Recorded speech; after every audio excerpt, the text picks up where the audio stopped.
market is some sort of set of natural laws, kind of like the laws of gravity or the laws of physics. But that's just absurd. The free market is nothing but a set of human-made laws. And the point is that those laws can and do change. Those laws are determined by what group in society is able to exert its power.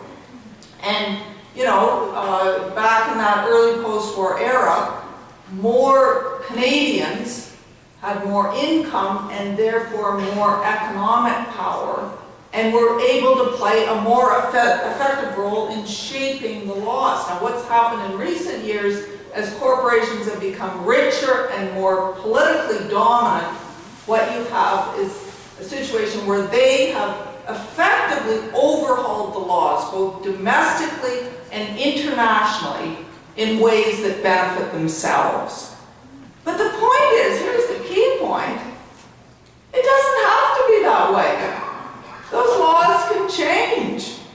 And you know, there's this mistaken notion that there's some kind of trade-off that we have to be careful about. You know, the trade-off between economic growth and vibrant economy, and on the other hand, social justice, equality, all that sort of thing.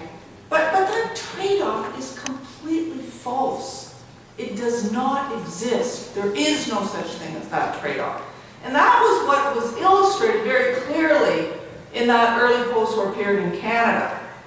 Because that period, that's, you know, golden age of capitalism, had very, very strong economic growth, and yet it was widely shared. You know, the social contract model worked very well economically. And in fact, it's interesting because if you go back then, you'll find that taxes on the rich and on corporations were much higher in that early post-war period than they are today. And yet, we enjoyed the highest levels of economic growth that we've ever seen in this country. So that argument we hear all the time about if we tax the rich too high, you know, everything will go to hell in a handbasket, is just not true. Now, some people would say, well, okay, that was then, everything's changed, now we have globalization, right? Globalization. But in fact, the simple truth is that social contract model is alive and well and thriving very much today in the global economy. And I'm referring here to the countries of Northern Europe. Now, we hear a lot about the countries of Southern Europe, right? We hear about Spain and Greece and Cyprus and what horrible financial situations they're in, and they are in horrible financial situations. And we're told we've got to watch out not to follow in that path because they've got all this overspending on social things. That is not true. Those countries were never social contract countries. They were never countries with strong social welfare systems. The countries with strong social welfare systems are France, Germany, and particularly the Scandinavian countries. And they are doing exceptionally well in the global economy. And it's important to note, you know, they do everything that we're told that we can't possibly do here. For instance, they have very big government. They have very high taxes. They have very strong unions. And yet, they're doing exceptionally well. They're consistently, the World Economic Forum in Geneva ranks countries according to competitiveness in the global economy. And the Scandinavian countries are consistently always in the top 10 of global competitiveness. In fact, The Economist magazine, which is of course very conservative business publication, kind of begrudgingly noted in a recent article that Sweden is one of the fastest growing and fiscally stable countries in the rich world. And of course, the Scandinavian countries particularly have just wonderful social programs, healthcare, education, pensions, parental leaves, early childhood education, free university tuition. It's simply amazing what they have. And the reason that they have those things is because they've had strong unions. So a key part of, it's not surprising, a key part of the Thatcherite approach that we see here now, and Harper's approach has been to attack unions. Because if you want to push back all the egalitarian gains that were made in the early post-war period and earlier than that, you've got to attack unions, because unions have been so crucial in achieving those gains. I mean, unions show how collective action can work, right? One person alone, one worker alone, goes to the boss or the school board or whatever and has no strength, no ability to bargain for his or herself. But as a group, you have a great deal of leverage. And I find it striking the way business commentators today like to imply that collective action is sort of out of date. It doesn't really fit in with the global economy and everything.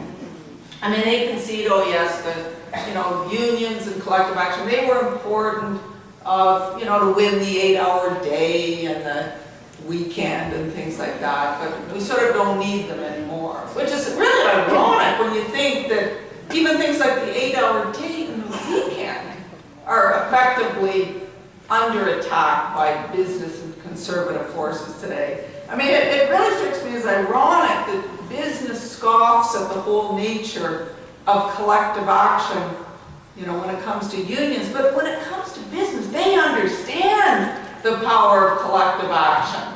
That's why they're always banding together in business associations and chambers of commerce and industry lobby groups, because they know how powerful it is. It's only when it comes to labor that they want to remind us that collective action is really out of date. One of the things they want to be out of date, for instance, is the whole notion of job security. Job security, it's interesting. Now, I suspect many of you have heard of the mayor of Toronto, Rob Ford. Well, actually, in his days before he was an international video star, Rob Ford was actually best known as a kind of anti-union zealot. And I can recall when he was privatizing the garbage collection service in Toronto, he really had it out for the unionized garbage workers. And he used to go on and on about how, kind of sneering at them as they seem to think they should have jobs for life, But, it's interesting. What's so crazy about the idea of jobs for life? It's not like they were asking for welfare for life. They're asking for jobs for life. In many ways, jobs for life is what the work ethic is all about. You work hard all your life, and in exchange, you get decent wages and benefits, and you get a pension at the end. That is actually the Canadian dream.